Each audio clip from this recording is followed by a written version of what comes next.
Welcome to Don't Wait Till Pigs Fly with host Nancy Becker on Global Voice Radio. Nancy and her guests will share tips and recommendations on moving forward in your life and business now and not waiting till pigs fly. Here's your host, Nancy Becker. Hey everyone, good morning and welcome to another edition of Don't Wait Till Pigs Fly, where we have conversations with business experts who are sharing their tips, their strategies, and their processes to getting from point A to point B on their roadmap to success. Today, we're talking with Tom Jackobs, who is the Impact Pilot.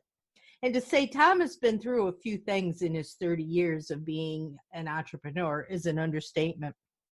He's definitely had more failures than successes, but wouldn't have it any other way. He sold his fitness business, which he owned for 9 years, a year ago, to become the Impact Pilot, helping entrepreneurs generate more income through better sales strategy and using stories to tell. Tom has a BFA degree in theater from DePaul University in Chicago and holds his private pilot's license for single-engine airplanes, which was a lifelong dream he achieved in 2013. He's been a contributor to CBS Radio in Houston, a guest on Great Day Houston television show, Univision Television, Fox 26 News, KPRC Channel 2, and the CW Houston. He is also a presenter at the Small Business Development Center in Houston. Those are really great credentials. Wow. I'm honored to have you on my show today. Thank you so much and welcome, Tom. Well, thank you very much, Nancy. Glad to be here. I have a short story that I have to share with you before we get into this because it's got something that's really been a big part of my life, and that's talking about pilot's licenses. Okay. My father, who just passed away a few months ago, told this story my entire life, and it was where he and my mom were in the car driving between two cities, and my mom spilled a hot cup of coffee all over her lap. And Dad was, of course, trying to help her clean it up, and at least this was his excuse. He got stopped for speeding because he wasn't paying attention to his driving. And the policeman comes stomping up to the window, and the first thing he says to my dad is, "All right, mister, let's see your pilot's license." My dad pulled it out and showed it to him. And the cop just sort of went, oh, okay, all right. Well, just drive slower and send him on his way. And when my dad died, we were going through all of his things, and we actually found from the 1940s, we actually found not only his pilot's license, but the logbook that he kept track of all of his flights on. And so we framed them, and they're in a place of honor on our living room wall. But anytime I hear anyone who has a story about having a pilot's license, I have to, my dad just jumps right in there and tells the story. Oh, that's brilliant. So I love it. It was a great story. But anyway, I think that's what we're talking about today, is telling stories. And yes, absolutely. That's what it's all about. And so let's get started. And everyone loves a good story, but why is storytelling an important part in a sales situation? Well, that's exactly it. I mean, storytelling is so important, and people love a great story, and people love to tell a good story as well. But so many business owners don't tell stories appropriately to sell their product or their service. So that's where I come in terms of helping them craft their stories so it's engaging and impactful. And then we tie that into their product or service that they're selling, so that at the end of the talk that they're giving or presentation, or even if they're doing a one-on-one consultation with the client, that there's a purpose to it, that they're actually going to sell something. And I think that's where a lot of the storytelling these days is falling short, is that there's no end to it. It's just, tell a good story, and here's some ways of telling a great story. Well, I like to tell a great story too, but I'd like to get a benefit from it as well. Laughing is good, but that's not really what we're doing this for. Exactly. Or a standing ovation or something like that. I want my business to increase too. Right. You know? I hear ya. So how does someone figure out what it means to tell a good story that's going to get a result? Yeah. So, there's a process involved in creating that story. And typically I follow the general, hero's journey to tell the story. So there's an impact moment. There's what led up to that time, what challenges that came along, who helped them along the way. And then most importantly is, what did you learn from that? And then what do you want the audience to learn from that story as well? And that is where you can segue very elegantly into a sales pitch. And when I say that, a lot of people, the hair on their back of their necks usually perks up. It's like, sales pitch, I can't do that. What are you talking about? Telling this great story. Well, there's a good way of telling, segueing into a sales pitch, and there's a not so great way. I like the more elegant way of it's a very gentle way of then tying your product and your service back into your story, and then asking people to get involved in it very, very easily. Give me an example. Okay, perfect. Great segue. So I have my signature story, so I'll just share that with you. So imagine this, a Sunday afternoon, and it's a beautiful day in Houston, Texas. The sky's blue. It's hot, of course, because it's always hot in Houston, and humid as well. And I have my fitness studio, and I'm sitting in the back room of my fitness studio, and it was 6 months since I opened it. And in my back office is where all the electrical equipment is. So you can just imagine just all the buzzing noises of all the electrical equipment. I'm sitting at my desk and I'm staring at my computer. And on my computer is my bank account. And tears start streaming down my face. Because on that Sunday, I realized that on Friday, rent and payroll are due on the same day. And as any entrepreneur knows, the first day you can't make payroll is the first day that you're out of business. And I was sitting there and I had, no idea what to do. All of my credit cards were maxed out. My line of credit had been maxed out. I had taken my life savings to open up this business, and it was gone. And I was in debt. And I realized I needed to make the hardest phone call of my life. And there's two aspects of that phone call that made it very, very difficult for me. First of all, I had to admit that I had messed up and I needed some help. I had to actually ask for help. And as any entrepreneur knows, asking for help is very difficult, because we're always told you can do anything by yourself. Just grind away and it'll work out and everything will be fine. You don't need anybody else to help.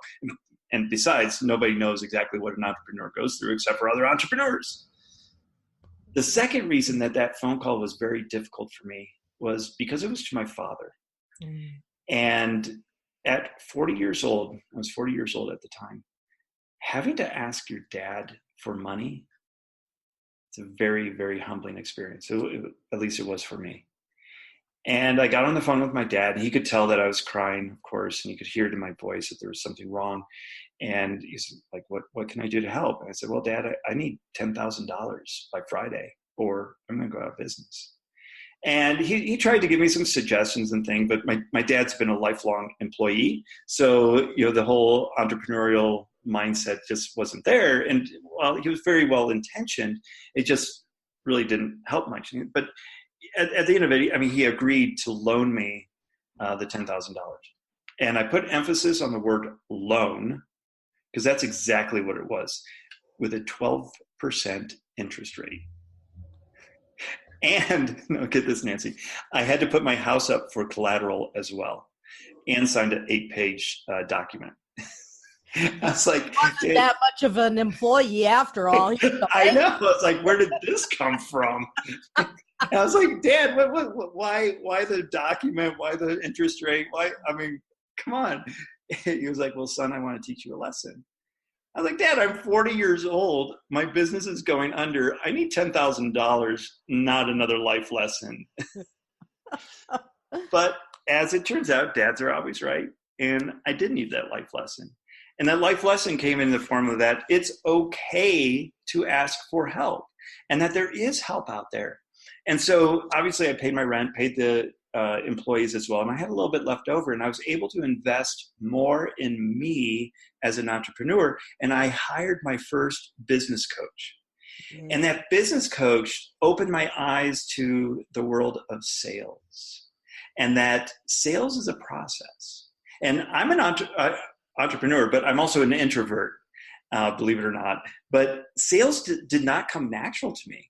People would come into my studio, want personal training.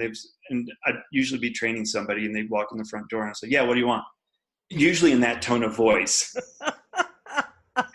And they're like, customer friendly. Not really. I mean, I was busy training somebody.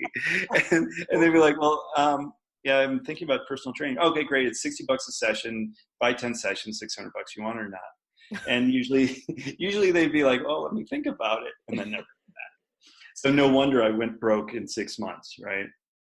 So I figured out that sales was a process, and that if you ask the right questions and you tell the right stories, you can get people to realize that what they need is you and your service, without having to bang them over the head with, you need to buy this, you need to buy this, you need to buy this. Rather, it's, oh, I want to buy this.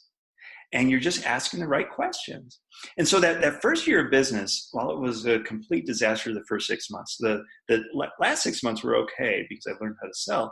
I was able to gross about $100,000 in gross revenue that first year of business.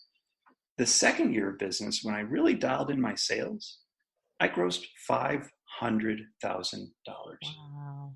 And had to hire a team and had to learn all about, just the other things of entrepreneurship. So the biggest learning for me was that, one, I could ask for help, and I needed to ask for help. And any entrepreneur out there that's thinking that they're alone, they're not alone. The second huge learning for me was that help can come from a business coach, and you really need to invest in yourself. And then the third big learning for me was that sales was a system, and a system that can be taught to anyone.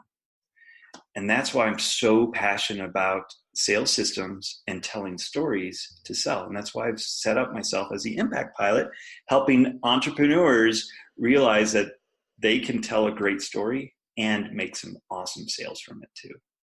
That's a fantastic story. And while we're going to get into the whole sales system in a minute, I want to continue on with the stories for just a second. Mm-hmm. I'm a total believer in telling stories. And when you look at my blogs and my newsletters and my Facebook posts, it's all about stories about me and things I've gone through. So I am completely up with you on that. But my question is, what's the right forum? I mean, you can't put that story you just told us, which was a very powerful story. You can't put that into a little Facebook post. Right. Right. So where do you tell these stories? What are the right places to do what you're talking about? Yeah, that's a great question. You can dissect that story into smaller snippets that you can put on Facebook, Instagram, and what have you, along with some video or things like that. So you can take little elements from it and maybe string together a series of posts to create that story, which keeps people engaged and coming back for more. Right? That's cool. I like that. Yeah. The second is anytime you're asked to do a talk on your business. So, any networking group, like I've been a member of Business Networking International, and you do a 10-minute or a 6-minute presentation on your business. Well, I've worked with other members of my chapter to craft their story. And typically the 6-minute presentation goes like this. This is me, this is my product, and this is who I want to work with. And then, Yeah, I'm falling asleep right now. okay, now I really know you.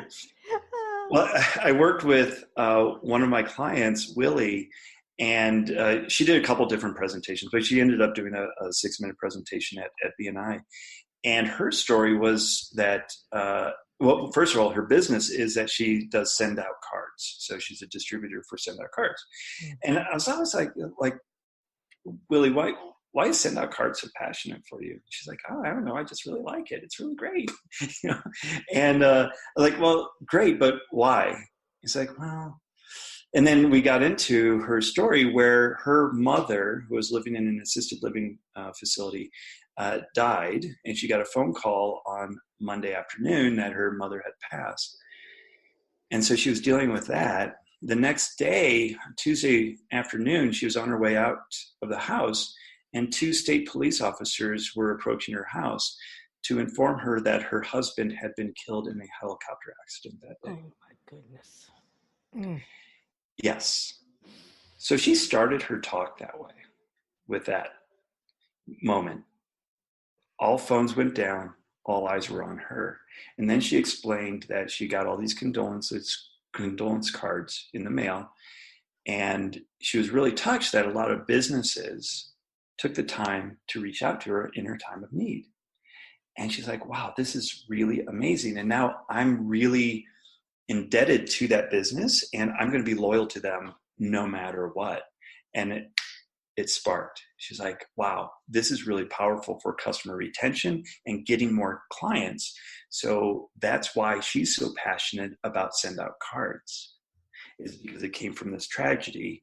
And now she's able to, and she never shared that story. I was like, Willie, why have you never shared this story before? She's like, well, it's really emotional. And when she gave the talk, she got emotional, and that's okay. And a lot of people, when they tell a personal story, they're like, oh, I want to get emotional. No, that's part of the story. That's part of you as a human, and makes you more vulnerable. And the audience just will love you for it. She said after her talk, she received so many emails from people in the chapter, just like, wow, thank you so much for opening up. And by the way, can I be a part of send out cards? You know, so her business increased as well. And you know, it wasn't a hard pitch at the end, a sales pitch at all. And it's certainly not using her story or it wasn't exploitive of her story at all. It was an illustration of like a time in her life when, you know, she had this revelation, and that's why she's doing what she's doing today. So it's really just an elegant way of getting more people involved in you and connecting with people in a human way to illustrate why you do what you do. Okay, my next question is, that's really powerful. And by the way, I love send out cards. So send out cards. I think they're great. Yeah. But my next question is, in this day and age where everything we hear is, don't make it about you, make it about the customer. Yeah. How does telling a story about you jive with that? Yeah, great question. So, you know, there's 3 different stories really that any entrepreneur needs to craft. One is their founder's story. So that's the very personal story on why they did it. The second is a myriad of sales stories. So clients that have gotten success with their products. And the third, and one that most people overlook, is the objection handling story. So people that may not have purchased your product at first, but then came back to purchase it for a certain reason, like it was too expensive or I had to think about it, things like that. So those are the 3 types of stories. And while when you're telling your own personal story that's all about you, it's really not all about you, because you draw the audience into the story so they can see themselves in that story as well. And I'll dissect a little piece of my story and kind of pull back the curtain and let people in on a little secret here. When I was telling my story, I did several call outs to the audience. So I said things like, and you as an entrepreneur probably had the same situation, and automatically, boom, that brings them into the story. They're like, okay, I'm there. And every entrepreneur has gone through a point where their bank account has been in negatives, right? The other piece is the other piece of that story is sprinkling in a lot of detail to get people to be in the story along with you. So when I first started the story, I talked about it was a beautiful day in Houston. Blue sky was blue.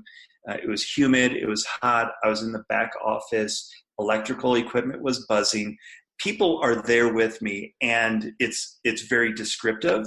So people will start to see the electrical equipment. They'll see my desk, all of this. Mm-hmm. Versus if I had just said, oh, Sunday afternoon, I was looking at my computer screen. Everybody has a different idea of what Sunday afternoon feels like and looks like to them. I mean, it could be a cold day, a rainy day, a sunny day, all of that.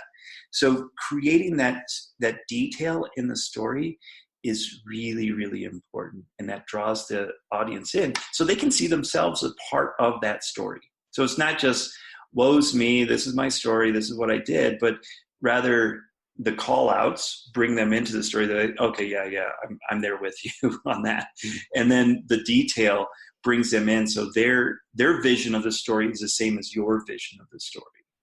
Okay. Makes perfect sense to me. Yeah. And I can see, I mean, yeah, when you were describing it, I'm seeing the office, I'm hearing the noises, I'm feeling your turmoil. So yeah. I get it. And that's wonderful. And my brain's going, all right, now how do I tell stories all the time. How do I have to add that stuff in, Exactly. So, well, the really interesting thing there too, Nancy, is that there is a study in Princeton done a few years ago where they did an fMRI brain scans of the storyteller and the story recipient, and they were lighting up in the exact same places in the brain. So you're actually creating a neural connection with your audience with story, versus if I were to tell you, you need to hire a business coach and they need to teach you sales training and all this. And like, oh yeah, okay, great. What am I doing tomorrow? What's for lunch? And so everybody's brain just goes elsewhere. But that story that I told you, we were connected. Yeah. And then you can get your point across with the story without boring your audience to tears. I love it. I can't wait to get started on my own. Yes. So excited. So I love it. And that gets me to the point where people are listening to me now. What do I have to do to actually sell them? I want the money. Come on. Right. Exactly. What do I need to do? What is this process? The process of working with me, or just actually, I love to give things away for free. So I've actually set up a little storybook for your audience. Okay. So if they go to tomjackobs.com/storybook, and it's TOMJACKOBS.com/storybook, they can download the 7 steps to building their own personal story. So it goes through the hero's journey, and then what you learned, what the audience needs to learn. And that's really the first step of crafting that story. And then if they're interested in working with me, then I have my Story Academy, and then I have my Sales Academy as well. Fantastic. And everybody listening, I highly recommend you take a look at those things and talk to Tom, because it sounds like a really important step in the whole sales process. So thank you very much. I appreciate that. You're welcome. Now let's kind of shift gears a little bit. And you talked a few minutes ago about a sales strategy and a sales process. Can we talk a little bit about that, and how does the whole story fit into that process? Yeah, absolutely. So I illustrated earlier the 3 stories that every business owner needs: the founder story, the sales story, and the objection handling story. So focusing on the last 2 there is the sales stories of people that you have helped. And those could be testimonials on your webpage. It could be in a sales situation where you intersperse a little story about a client that you were able to help and the result that they were able to get. Now, people understand testimonials. So what I like to do is prompt my clients to give me testimonials that I can use in a story. So I will actually help them craft a testimonial story that I can use. So it's their words with my, magic fairy dust that I sprinkle over it. I love it. So yeah, and that's okay to do it. You get the permission. After I write up the testimonial of the story, then I get permission from the client to actually use those words instead of their exact words. And by doing so, you're able to now create a story that has more impact, that can really connect with the audience that you're talking about.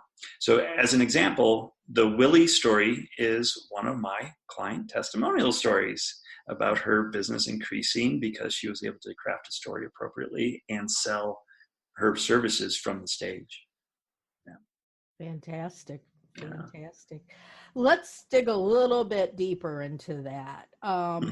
Again, with testimonials and with the stories like that, does it have more of an impact if you can actually get the person giving the testimonial, put them on like a video so that they're actually saying the testimonial themselves and you're not just saying, oh, by the way?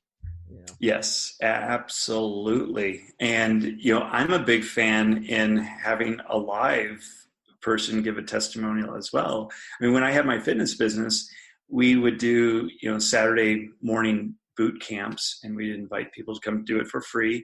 And then at the end, I would do a sales presentation, and I would always have a current member that's lost a bunch of weight come up and talk about her experience of losing the weight and working out and doing the nutrition plan and doing all that. And I tell you, anytime that I didn't have a person come up and talk, it's probably a 10% reduction in sales conversion. Every time that I had somebody, it was like a 10% increase in sales conversion. So definitely having somebody live there helps. Video is awesome as well. So yeah, I mean, if you're in a sales presentation and you can intersperse some video in there, it's beautiful. It works every time because you get it in their words. Yeah, that's incredible. And I've seen it happening myself. But one of the things that I know for me, I have testimonials, I have videos of people saying, but when it comes to, will you buy my product or my service? That is the hardest thing in the world for me to do. And I'm, believe it or not, I'm actually an introvert too. And, when I can talk all day long, but when it comes to something like, please, that just, it kills me. So how do you get around that? Well, let me ask you a question. Would you rather have somebody say, Nancy, how do I get involved with that? How do I buy from you? Would that be easier for you? Oh, yeah, absolutely. Exactly. And so it's asking the questions along in the sales process. And so, you're asking questions to get to what the root problem is. Instead of telling people what their problem is, nobody wants to be told what their problem is. They want to realize it on their own and go, oh my gosh, you know what? My sales really do suck. And I could do better with that. And I could tell stories better with that. Gosh, Tom, how can you help me? And every sales presentation, I shouldn't say every, 90% of the sales presentations that I do end with, how can I get involved? Do you take MasterCard, Visa, American Express, check, PayPal, what, Any way you want to pay me, I'll take it. If it has digits, I'll take it. There you go. Absolutely. Yeah. Yeah. And it's a complete shift in the sales mentality of, I have to sell to somebody, and every entrepreneur, introvert or introverted entrepreneur, just shies away from that. And they're like, oh my gosh, I don't want to tell people that they need my product and then ask for money.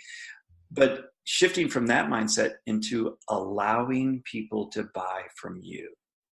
So that's how I go into a sales situation is like, okay, how can I make it easy for this person to buy from me? And how can I ask them the right questions in the right order to get them to realize that what they need is my service? And so every sales situation that I go into, I have a script that I follow. I have the questions that I'm going to ask. And I'm not a robot when it comes to the scripting. And that's the biggest obstacle that I have to overcome with a lot of my clients is, okay, we have a script, but don't be a robot. So we work a lot on just making a natural flow based on what the conversation is doing. But you need that structure, or else you're not going to make the sale, because that structure is the sale. Yeah. Is there a formula to create that structure? How do you know what questions to ask? How do you know in what, number do you ask them in order? Yeah. Yeah. I'm still trying to figure out the formula behind it. Because that would make my job a lot easier, where I could just, sell the formula and then be done. But I actually do a lot of one-on-one coaching with people to craft the right questions, because everybody's business is a little bit different and the need of the prospect is a little bit different. So what I typically look at is why should I buy from you? Like, what's the problem that you're solving? Right? So we always start with that and who the ideal client is. And then we go, okay, well, how can I get that client to realize that they have a problem? So for instance, I've been working with a lot of insurance agents lately, and, selling car insurance. Well, you can buy car insurance for 15% less in 15 minutes on the internet, right?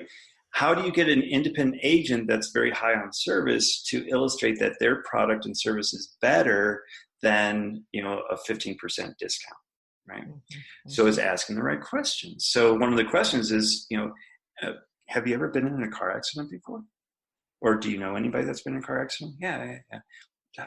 Like, what happened? Tell me about it. And then the prospect will go through what happened, whether there was a claim. I was like, so tell me a little bit about the claims process. Like, how'd that work for you?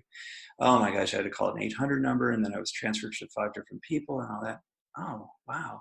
Would it be easier if you just had one person to call and maybe just give you some advice of whether to file a claim or not? Oh my gosh, that would be so much easier than having to call an 800 number. And maybe I didn't even need to file that claim, right? And now it's on my record, versus if I called my agent, they don't necessarily have to put it in the computer. They can say, you know what, for that, don't file a claim, just pay out of pocket, because it's not going to be worth it in the long run. And you can tell a story around that. Now the prospect is going, oh, wow, that would have saved me a bunch of money, more than just that 15% on premium. How do I get my car insurance with you? Oh, well, let me just take some details down here. And then, do you have a MasterCard or Visa?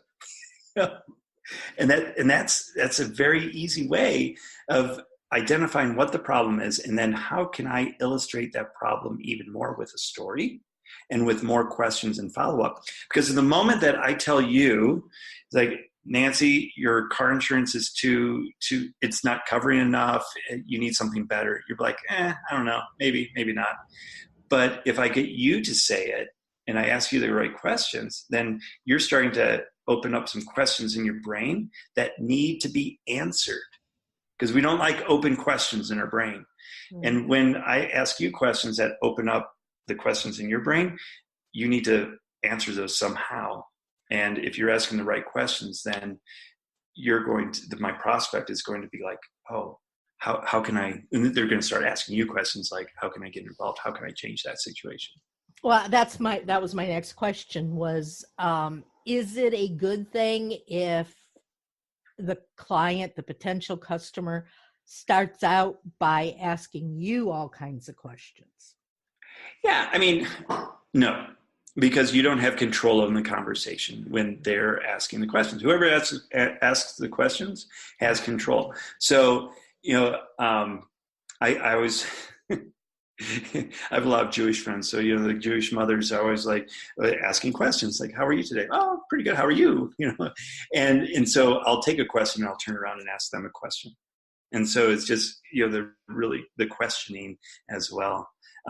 So whenever I get a question from somebody, I will then turn that around and ask another question. Okay. Yeah. If someone listening to this conversation says, gee, that makes a lot of sense, I need to figure out how I can do that. And if they were to call you and say, Tom, I want to work with you, what can you give me? What does the process look like for that? Yeah, so I have my impact sales system that is either the academy, so it's a self kind of go through the program yourself and develop those questions on your own. And we do weekly conference calls with everybody that's going through the program. Or they can do the intensive, which is working privately with me one-on-one, going through the same process, but then now they have my time over the course of like 9 weeks that we go through the program. And how would I find out about the academy? Sounds like a plan to me. I want to sign up right away. All right. Yeah. Going to tomjacobs.com/storybook. Download the storybook, because I really believe that crafting your own story will get you that basis. So then you can sell better, because that's kind of the starting point. And once there, then you can request an impact call with me, and then we'll go on and figure out if you're a right customer for me. If not, no harm, no foul. I'll give you lots of free resources to use, and that's probably the best way. That's the only way, really. I like to give first. The best way. The best, and it's the only way. Hey, there you go. Whatever. That's wonderful. Well, listen, we're about out of time. This has been an absolutely fascinating conversation, and it's got my head spinning. So now I have a headache. Thank you. You're welcome, Nancy. I got to try. The first thing I'm going to do when we get off this call is to actually go download the storybook, because that sounds like a wonderful tool to have in any of our toolboxes when we're trying to grow our business. Is there anything else that I've forgotten to ask you that you would like to share with us? No. I mean, you're such a great interviewer. I appreciate the questions that you ask and kind of drilling in and allowing me to share my story as well. The only thing that I'd love to leave your audience with is don't be afraid to ask for help, especially the entrepreneurs that are struggling out there, which is probably everybody. It's okay to ask for help. Okay, wonderful. Everybody hear that and realize you can find help. You just have to ask for it. With that, I will be putting on the podcast, I'll put in Tom's email and his link to Storybook.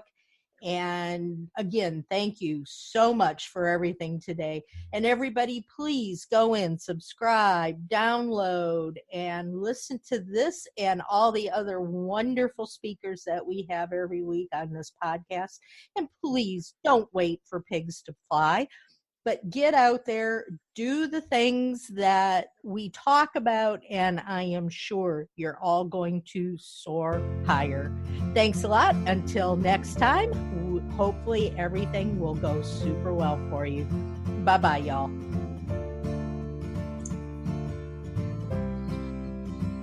Thank you for listening to Don't Wait Till Pigs Fly with host Nancy Becker. Join Nancy every Thursday at 5 p.m. Eastern on Global Voice Radio.